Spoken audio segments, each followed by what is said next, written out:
Well, hello, studio teacher friends. Welcome to the Beyond Measure podcast, your weekly shout out of solidarity in the music teaching profession.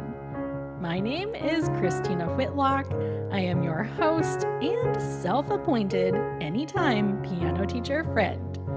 If you have been searching for like minded teachers who embrace things like humility, curiosity, and the fact that we will never know it all, look no further because you have found him. Welcome to your people.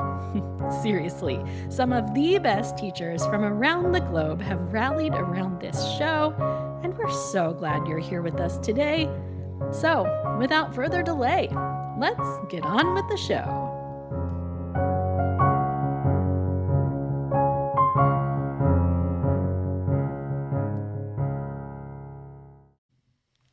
I am going to get right down to the point today, friends. There are times in lessons when we let our role as teachers get clouded by this grander vision of what we are aiming to accomplish. And we need to be careful of that. So let me explain. No one believes more than I do in the numerous benefits of music study. We all know that we are helping our students learn so much more than an instrument, right?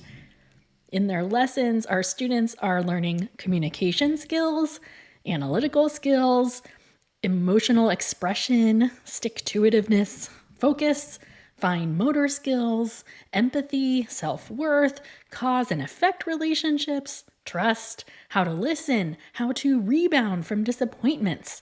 They're learning goal setting and self-awareness and social skills and how to face their fears and, in general, just how to deal with the ups and downs of being a person while they are learning something new.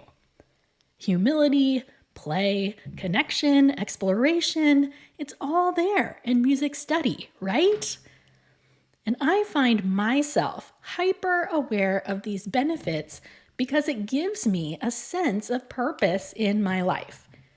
I really don't ever struggle with questions of whether or not I'm contributing to society in a valuable way because I know in my heart of hearts that I am helping develop character traits this world needs. Every day, every student, I know I am making a meaningful difference. And I believe you are too. So, hooray for us, right? This is all warm and fuzzy, and you likely know by now that I love nothing more than singing the praises of music teachers. We all share this baseline teacher heart that I find magnetic and admirable and all these things.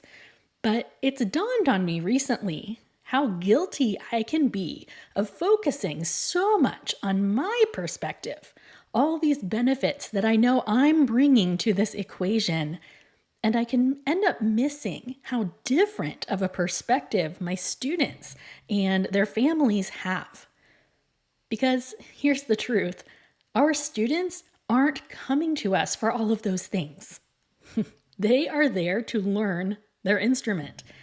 And the majority of our studio parents aren't here for them to learn and grow in all those other ways. They are paying me to teach their kid to play the piano. I have a whole lesson in my Studio Foundations course dedicated to what I consider to be the hardest truth of teaching.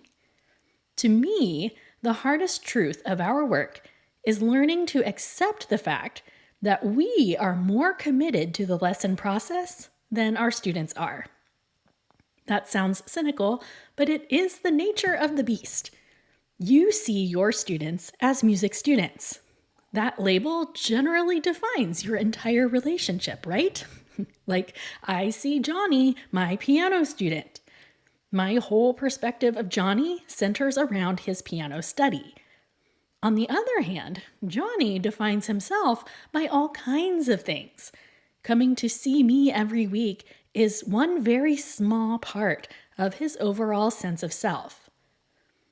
I'm always aiming to help teachers understand that this is why we can't take it personally when families don't prioritize practice time or even their lesson time. It's not a personal attack, it's simply a difference of perspective.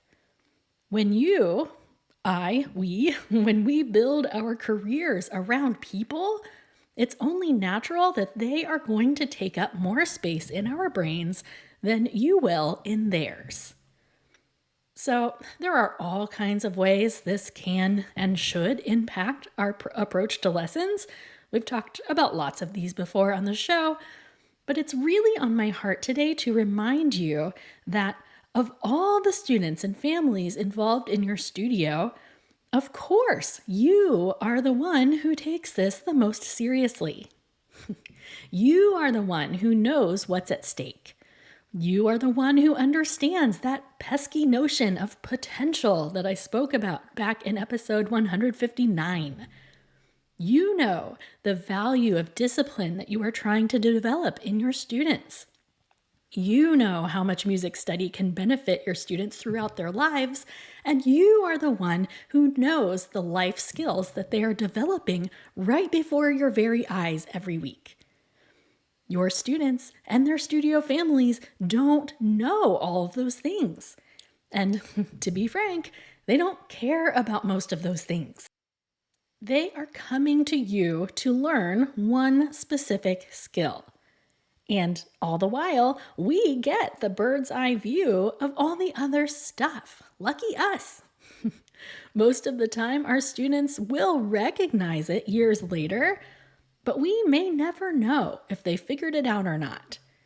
And hard as it is, that's the way it's supposed to be, friends. Now, will there be exceptions? Absolutely. I have a gem of a studio parent who once told me about another parent who asked her if studying with me was really worth the cost of admission, especially because her son wasn't even sure if he wanted to play the piano. And this parent told her, honestly, there are weeks where I don't even care about the piano part of the equation. I just know Christina is someone I want in my kid's life no matter what. I know that her support benefits his entire well-being, and I am happy to pay her for it. Now, that's the dream, right? But I'm here to tell you that parent is the exception, definitely not the rule. And because I've worked with a lot of incredible studio parents, I will confess there are times I find myself expecting everyone in my studio to, get it. I would find myself with no words when someone would quit. Don't they know how much value I'm bringing to their life? I would be irritated when students weren't practicing because don't they know how influential this skill is going to be to them in the future? And here's the thing I am most guilty of. I would want to show students and explain to them at length every time an important life lesson surfaced during our time together. Every frustration on their part would be met with a life lesson from me. I would give these big lectures about investing in their future selves and showing up scared and pushing through their discomforts to accomplish great things. I never missed a chance to point out how their struggles in the lesson were preparing them for the bigger things in life. But here's the thing. Even my most well-crafted speeches on these matters often fell on deaf ears. My brilliant analogies, my greatest pep talks, sure, they're beneficial at times, but the longer I teach, the more I hunker down on the mantra that I first introduced to you all the way back in episode 42 of this podcast. Talk less, play more. Talk less, play more. I want to tell you a story from this summer. This past July, I was preparing a new presentation for Nicola Canton's Teacher Turbo Boost event in Cincinnati. That was an absolutely terrific experience, by the way. Highly recommend.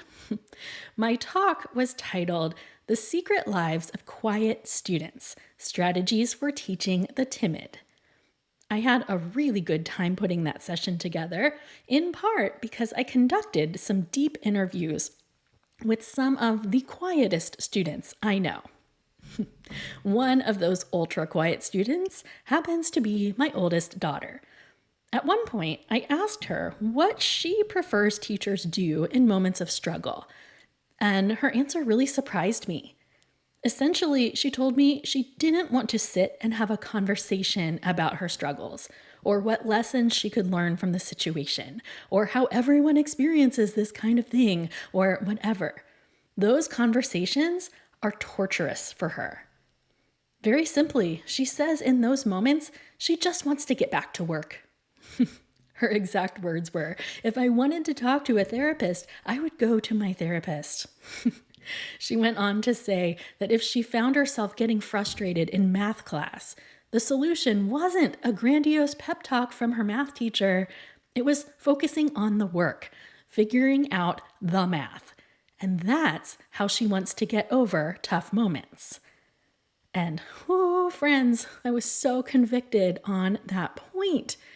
Not just with quieter students, but with everyone. So with those words on my radar this summer, I began to notice all the times that I found myself expecting my students to embrace our time together for all those life lessons that our study has to offer. I realized that I was so guilty of assuming that my students were on board with essentially character development training instead of piano lessons. But when it comes down to it, my students are not coming to me to learn to embrace their imperfections. They are not coming to lessons to learn how to build relationships and be a human in the world. They are there to learn how to play the piano.